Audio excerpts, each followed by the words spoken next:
Halo guys, di sini aku akan ngasih sedikit, nggak sedikit atau banyak lah cerita mengenai apa yang aku lewatin, bagaimana aku survive, bagaimana aku kayak berjuang bisa dibilang gitu. Mana tahu bisa untuk jadi referensi kalian gitu kan. Gini, ini cerita seputaran anak perkuliahan gitu, seputaran perjuangan masa-masa perkuliahan. Di awal perkuliahan kita harus tahu dulu tujuan kita sampai akhir apa. Kita harus tahu kita harus lulus berapa tahun, kita wisuda targetnya kapan, kita nyusun targetnya kapan, nyusun skripsi gitu. Tapi kebanyakan di awal-awal orang kayak nggak ngira aja, kayak ya udah lewat-lewat aja gitu kan, nggak ada mikirin mau ke tahap akhir gimana gitu kan. Karena kadang banyak orang berpikiran ya udah jalanin aja dulu gitu, tapi dalam hidupku, dalam prinsipku, aku nggak bisa jalanin hidup gitu aja. Aku butuh planning, aku butuh rencana, agar kalau aku percaya apa yang udah aku rencanakan nggak jauh-jauh dari situ gitu kan. Jadi dari semester 1 aku udah bertekad nih, aku harus punya peran dulu di kelas minimal gitu. Tapi untuk di luar dari kelas aku nggak mampu. Jadi kayak aku tahu kapasitas diri aku, bukan nggak mau nge-upgrade gitu, cuman aku kalau nggak nyaman nggak ngelanjutin, males gitu kan. Karena pernah ikut organisasi tapi nggak sesuai gitu kan basicnya, aku tinggal. Nah jadi aku udah di awal di kelas gitu aku ngambil peran sebagai sekretaris. Nah dengan begitu kan aku udah punya peran nih satu gitu kan, pasti otomatis aku punya kendali dong di kelas, baik sama dosen gitu. Nah disclaimer satu, caper sama dosen itu gak jadi masalah. Mau dibilang temen lo kayak caper kali, kayak sosok gimana sih sama dosen gitu, mau kenal gitu, gak jadi masalah. Untungnya nanti di semester akhir itu semua, karena kalau di awal itu kayak gitu ya biasa aja gitu kan. Tapi seminimal yang ngaruh sama nilai lo, kalau kenal sama dosen nilai lo aman gitu kan, walaupun yang dipahami sedikit gitu kan. Nah gitu, harus tahu dulu. Nah aku udah dapet peran itu, jadi aku gampang kan dapat masuk kemana-mana aja, dapat informasi kemana aja gitu kan, setidaknya minimal di kelas. Nah itu di semester awal gitu kan. Setelah berikutnya kayak aku mikir udah cukup, aku udah capek gitu kan ngurus cuman 1 semester padahal. Tapi setelah berikutnya aku tetap punya tempat gitu, karena aku kan kayak udah ya nunjukin diri aku ini gini kan, kayak mana karakter aku gitu. Tetap yang dipilih dosen aku gitu untuk menangani segala sesuatunya gitu, walaupun padahal udah pindah tangan gitu kan, tetap aku yang harus kayak nanganinnya gitu kan. Nah bicara kayak ini skripsi lah sekarang gitu kan, teman-temanku pada banyak kayak sulit gitu kan, dosen-dosennya pada banyak maunya gitu, dilempar sana dilempar sini gitu. Nah orang-orang bilang kayak hidupku tuh mulus-mulus aja, lancar-lancar aja, kayak nggak ada lika-likunya. Nah kan orang nggak tahu apa yang aku hadapin juga ada jalur yang nanja, ada jalur turun, ada jalur yang bolong-bolong gitu kan, sampai ada nangis, ada kayak yang putus harapan gitu kan. Setiap orang beda-beda gitu, yang dilihat orang yang senangnya aja. Cuman intinya di sini ya, sebagai yang masih jadi mahasiswa, kalian harus pandai-pandai lah gitu kan, harus nilai itu yang harus baik-baik aja, minimal B gitu. Kalau tujuan kalian kumlot ya dari awal kalian jangan yang aneh-aneh gitu, kalau memang pengen banggain kedua orang tua dengan maju ke podium gitu kan. Karena aku nyadari aku pengen itu, tapi udah di akhir aku ada idealisku yang aku lawan, nggak bisa aku ikutin gitu. Aku ada dosen yang nggak sesuai, aku lawan gitu, karena aku di situ gitu kan. Jadi ya udahlah, nggak jadi masalah gitu kan, kayak idealisanku aku lawan gitu. Jadi aku nggak bisa mendapatkan nilai kumlot, tapi nilai yang terbaik juga gitu kan. Dan di samping itu kayak teman-temanku pada kayak, nah pembimbingmu gampang man gitu kan, kamu gampang gitu. Tapi di mana gampang, karena kan 2 tahun masa kuliah offline, 2 tahun masa kuliah online. bingung juga gitu kan, interaksi udah semakin sedikit gitu kan, tetapi ternyata peran lo masih berpenting, berperan gitu kan, masih ngaruh gitu kan. Ternyata lo dapet yang emang dosennya bisa di handle gitu, tapi semua tergantung apa, semua harus balance antara dosen dan dirimu. Kalau dosennya santai, lo nggak boleh santai dong, lo harus kayak gercep gitu biar lebih cepat lagi. Nah kalau dosen yang kadang lambat-lambatin, lo harus inisiatif gimana nih handle dosen, gimana nge-guide nih dosen supaya kayak dapet sama lo gitu kan, seneng sama lo gitu. Intinya kayak nanya kabar yang basa-basi nggak basi itu wajar, nanya kabar gitu kan, bukan hanya sekedar kita kenal, hanya sekedar perlunya aja enggak gitu kan. Nah gitu, jadi ya aku berjalan dengan bisa dikatakan orang mulus gitu kan, nggak ada hambatan. Ya aku lulus yang pertama gitu sama kawanku gitu pas tepat waktunya gitu.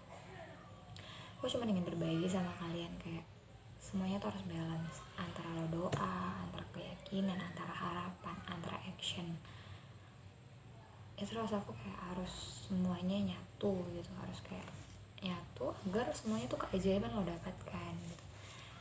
Pede dalam artian berdoa gitu kan sama Allah, kita berarti kita lemah kan, kita nggak bisa buat apa-apa, kita hanya butuh dia, kita minta pertolongan dia.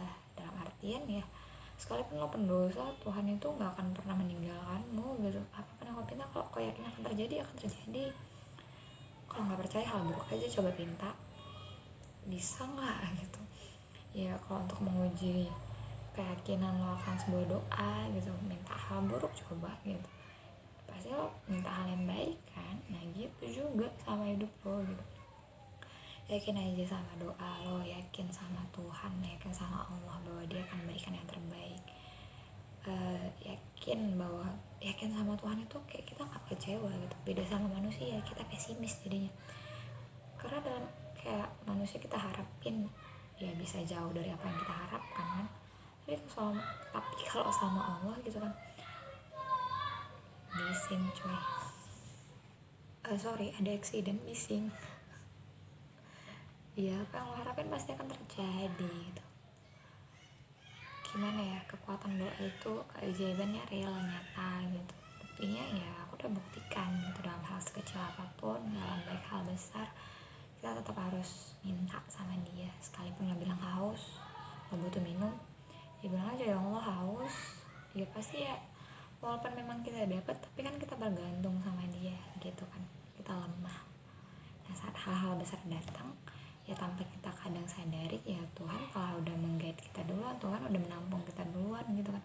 Ada butuh apa gitu, pasti duluan ditolong gitu kan. Intinya yang gak ngajarin atau gimana pun, aku juga gak manusia yang alim, gak juga manusia yang hamba yang taat. Standarnya manusia ya sholat gitu kan, ya gimana, maksudnya kita butuh sesuatu, pasti kita harus melakukan sesuatu gitu kan untuk mendapatkan hal itu. Tapi ya intinya hidup kan kita untuk mati gitu, makanya berbuat yang sebaik-baiknya aja, perasaan gak baik aja sama hidup. Walaupun aku kadang mikir kayak mana cara mengakhiri hidup sih gitu, karena orang juga yang lihat seneng aja, tapi kan aku rasain, aku alamin banyak up downnya juga. Intinya kalau untuk kalian yang masih baru mulai untuk perkuliahan, kalau emang udah bertekad dari awal pengen nilai bagus, terus jalanin itu sampai selesai dengan cepat gitu, caper sama dosen, punya banyak teman, itu nggak ada salahnya, itu nggak rugi. Sekarang nanti kebukti pas di akhir mau skripsian, itu semua kebukti bahwa untuk mempermudah kita di akhir. Tapi satu disclaimer, jangan jadi budak kampus, karena ada kata temanku kayak, aku nggak mau kayak gitu karena jadi budak kampus. Enggak, aku tahu nempatkan diriku di mana, aku nggak jadi budak kampus, aku tahu seperluku di mana, aku tahu kebutuhanku di mana, dan aku yang nggak akan jadi budak kampus yang disuruh-suruh gitu kan.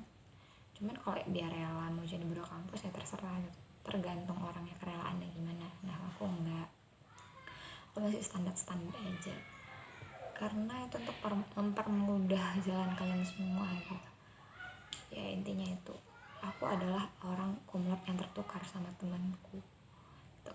Saat aku berjuang kayak mendoakan hal keegoisanku, Allah memberikan satu gambaran, ini yang kau pinta gitu, namamu tertera di sertifikat tapi yang dipanggil temanmu.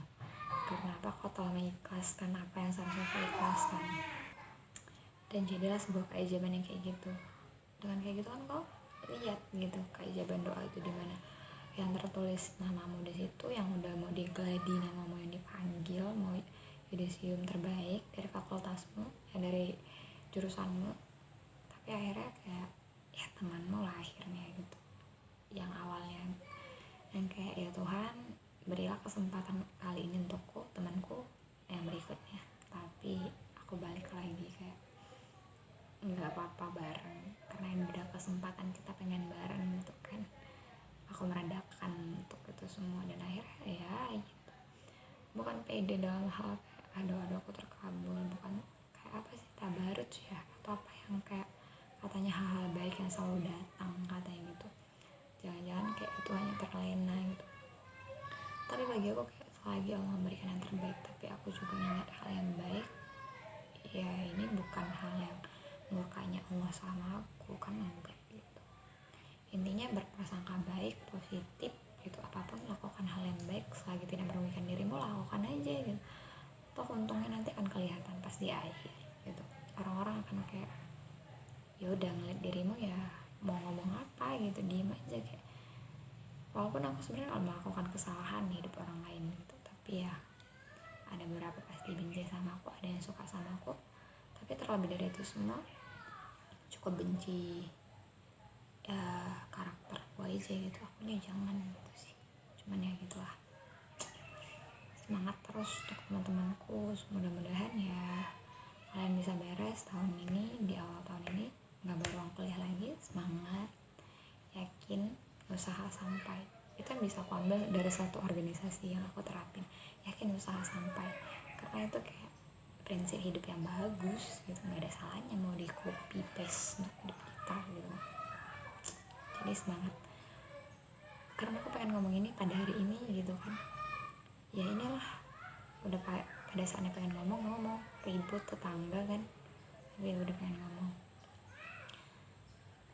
Ya mau bilang lagi, kemarin aku juga salah, seharusnya nggak banyak ngomong, kayak nggak semuanya harus diomongin, cuman ya udah terjadi, ya udah gitu, nggak tahu lagi, itulah dah.